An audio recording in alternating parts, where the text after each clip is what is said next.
എനിക്കൊരു ദുരുദ്ദേശമില്ല. ശാലിനിയുടെ സുരക്ഷിതത്വം നോക്കിയാ ഞാൻ ഈ കാര്യങ്ങൾ പറയുന്നത്.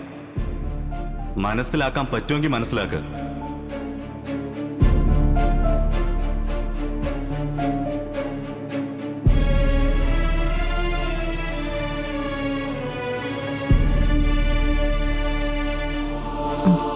ശിവ,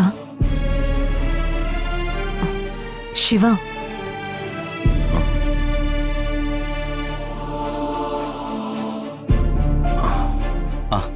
ശാലിനി എണീറ്റോ?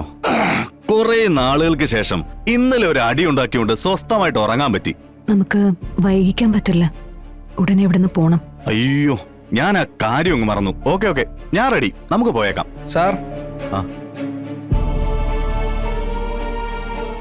സാർ, കട്ടൻ ചായ. മേഡം,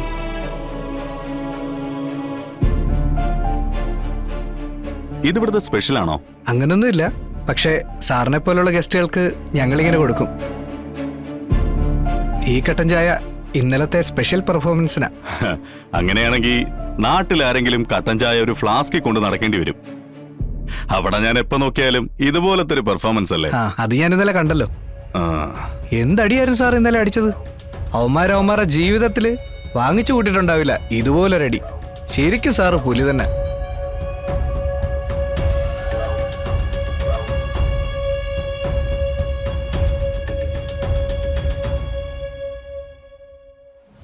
ഓ, സാറ് സൂപ്പറാ കേട്ടോ.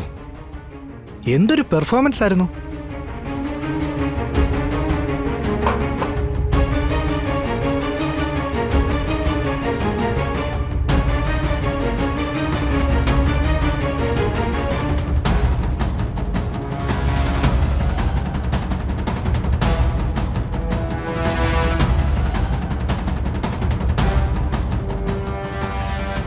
അവന്മാര് ഈ പരിസരത്തൊന്നും ഇല്ലല്ലോ അല്ലേ? അതൊക്കെ ഇന്നലെ തന്നെ പോയി. പക്ഷെ സാറ് സൂക്ഷിക്കണം. അവന്മാര് കുഴപ്പക്കാരാ. അതിൽ ചിലര് ഇവിടുത്തെ നാട്ടുകാരാണെന്നുള്ള അഹങ്കാരമുണ്ട്. എന്തിനു മുതിരുന്നവന്മാരാ, തനി ചട്ടമ്പികള്, കുഴപ്പക്കാരാ. ഞാനും കുഴപ്പക്കാരനാ.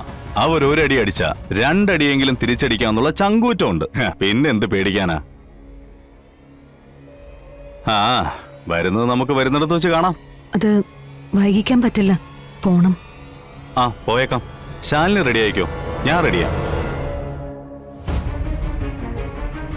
ആ അതെ, ഞങ്ങൾക്ക് രാവിലെ ചില കാര്യങ്ങൾ ചെയ്തു തീർക്കാനുണ്ട്. ഞങ്ങൾ റെഡി ആവട്ടെ. Okay sir.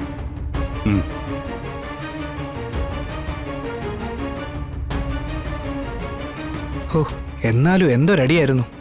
സിനിമയിൽ കാണുമ്പോലല്ലായിരുന്നോ?